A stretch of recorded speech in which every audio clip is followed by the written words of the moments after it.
ایک مرتبہ متوکل کے دربار میں خوبصورت اور جوان عورت آئی اور اس نے آ کر کہا، میں زینب بنت علی ہوں۔ نعوذ باللہ۔ متوکل نے کہا، یہ کیسے ممکن ہے؟ تو تو جوان ہے اور زینب بنت علی کو تو اس دنیا سے گئے عرصہ دراز گزر گیا ہے، تو یہ کیسے ممکن ہو سکتا ہے کہ تو زینب ہو اور اتنے عرصے تک جوان رہے؟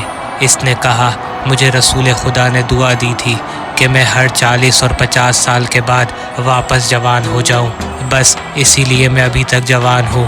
متوکل نے اس وقت کے تمام علماء کو دربار میں جمع کیا اور سب کے سامنے یہ معاملہ پیش کیا۔ سب نے کہا یہ جھوٹی ہے، کیونکہ زینب بنت علی کی شہادت کو عرصہ دراز گزر گیا ہے۔ متوکل نے کہا، کوئی ایسی دلیل دو جس سے میں اسے جھٹلا سکوں۔ متوکل کے وزیر نے کہا، اس مسئلے کو امام علی نقی کے سوا کوئی حل نہیں کر سکتا۔ بس متوکل نے امام علی نقی علیہ السلام کو تشریف آوری کی زحمت دی۔ جب امام علیہ السلام دربار پہنچے تو متوکل نے سارا ماجرا امام سے بیان کیا۔ امام علی نقی علیہ السلام نے کہا، یہ جھوٹی ہے۔ متوکل نے کہا، کوئی دلیل دیجیے تاکہ اس کو جھوٹا ثابت کر سکوں۔ امام علی نقی علیہ السلام نے فرمایا، میرے جد نامدار کا ارشاد ہے، درندوں پر میری اولاد کا گوشت حرام ہے۔ اے بادشاہ، تو اس کو درندوں کے پاس ڈال دے۔ اس کا زینب ہونا تو دور کی بات، اگر یہ سید زادی بھی ہوئی تو درندے اسے کچھ نہیں کہیں گے، اور اگر یہ جھوٹی ہوئی تو درندے سے پھاڑ کر کھا جائیں گے۔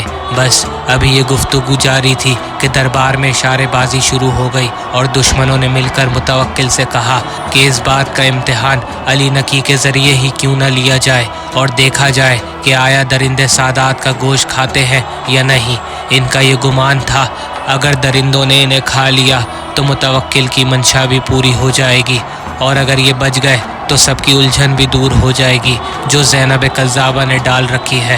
بس متوکل نے امام علی نقی علیہ السلام سے کہا، کیا ہی اچھا ہوتا اگر آپ خود درندوں میں جا کر اسے یہ ثابت کر دیں کہ درندوں پر آل رسول کا گوشت حرام ہے۔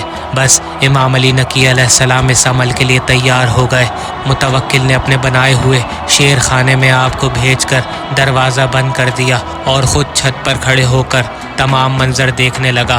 جب درندوں نے دروازہ کھلنے کی آواز سنی تو خاموش ہو گئے، اور جب آپ صحن میں پہنچ کر سیڑھیوں پر چڑھنے لگے تو درندے آپ کی طرف بڑھے۔ وہ 3 شیر اور ایک روایت کے مطابق 6 شیر تھے۔ وہ سب آپ علیہ السلام کو دیکھ کر ٹھہر گئے اور آپ کو چھوڑ کر آپ کے گرد گھومنے لگے، گویا طواف کر رہے ہوں۔ آپ علیہ السلام اپنی آستین ان پر ملتے رہے، پھر درندے گھٹنے ٹیک کر بیٹھ گئے۔ متوکل یہ سارا منظر دیکھ رہا تھا۔ بس امام علیہ السلام باہر تشریف لائے۔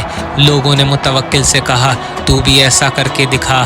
اس نے جواب دیا، شاید تم لوگ میری جان لینا چاہتے ہو۔ جب زینب کذابہ نے یہ سارا منظر اپنی آنکھوں سے دیکھا تو فوراً اپنے جھوٹے ہونے کا اعتراف کر لیا۔ ایک روایت کے مطابق اسے توبہ کی ہدایت کر کے چھوڑ دیا گیا، اور دوسری روایت کے مطابق متوکل نے اسے درندوں میں ڈال دیا۔